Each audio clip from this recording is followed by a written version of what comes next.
एक बार भगवान नारायण लक्ष्मी जी से बोले, लोगों में कितनी भक्ति बढ़ गई है, सब नारायण नारायण करते हैं।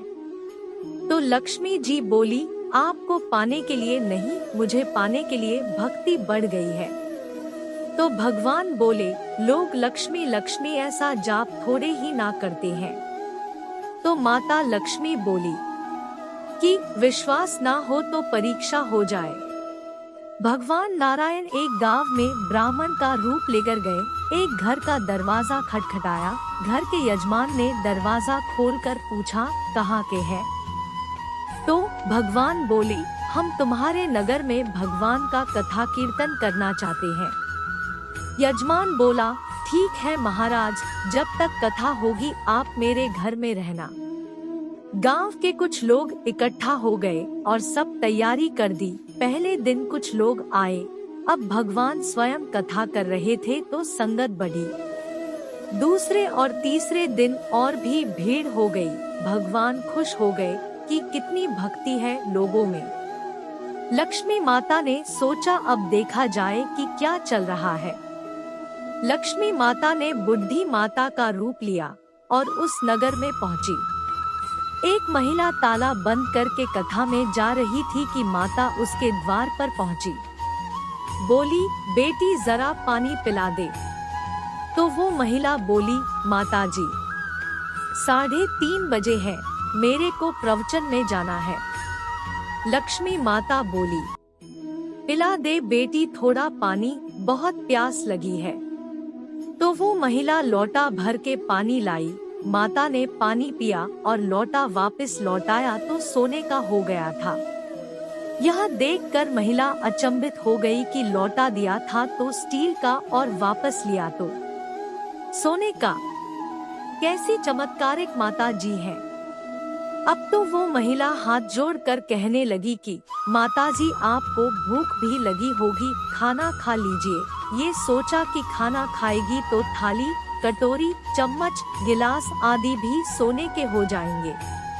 माता लक्ष्मी बोली, तुम जाओ बेटी, तुम्हारा प्रवचन का टाइम हो गया। वह महिला प्रवचन में आई तो सही, लेकिन आसपास की महिलाओं को सारी बात बताई। अब महिलाएं यह बात सुनकर चालू सत्संग में से उठकर चली गई। अगले दिन से कथा में लोगों की संख्या कम हो गई। तो भगवान ने पूछा कि लोगों की संख्या कैसे कम हो गई?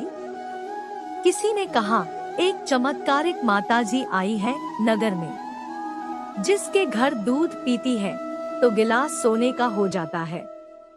थाली में रोटी सब्जी खाती है तो थाली सोने की हो जाती है। उसके कारण लोग प्रवचन में नहीं आते।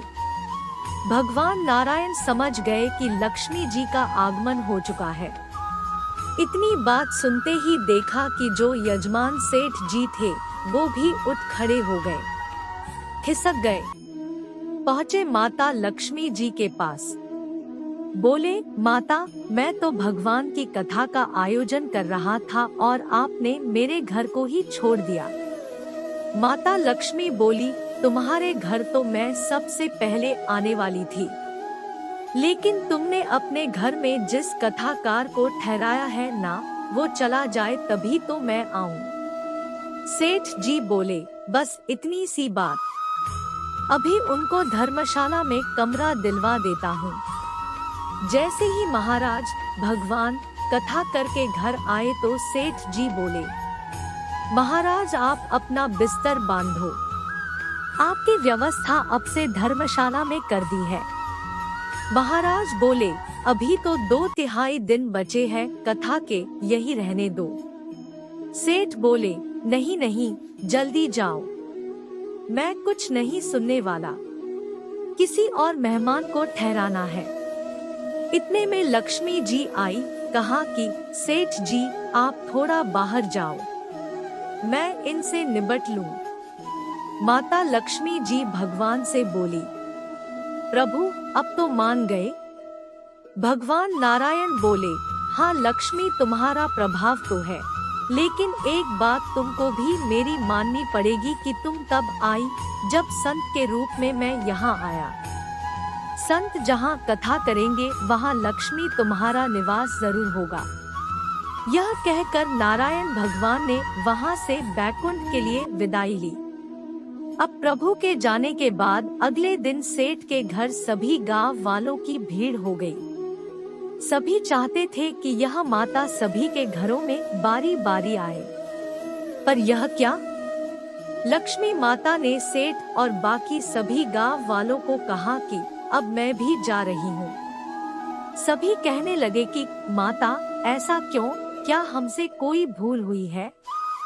माता ने कहा, मैं वही रहती हूँ जहाँ नारायण का वास होता है। आपने नारायण को तो निकाल दिया, फिर मैं कैसे रह सकती हूँ? और वे चली गई। शिक्षा: जो लोग केवल माता लक्ष्मी को पूजते हैं वे भगवान नारायण से दूर हो जाते हैं। अगर हम नारायण की पूजा करें तो लक्ष्मी तो वैसे ही पीछे पीछे आ जाएंगी, क्योंकि वो उनके बिना रह ही नहीं सकती। जहाँ परमात्मा की याद है वहाँ लक्ष्मी का वास होता है। केवल लक्ष्मी के पीछे भागने वालों को न माया मिलती न ही राम। ज्ञान बांटने से बढ़ता है और केवल अपने पास रखने से खत्म हो जाता है। जय श्री हरि। श्री राधे राधे जी।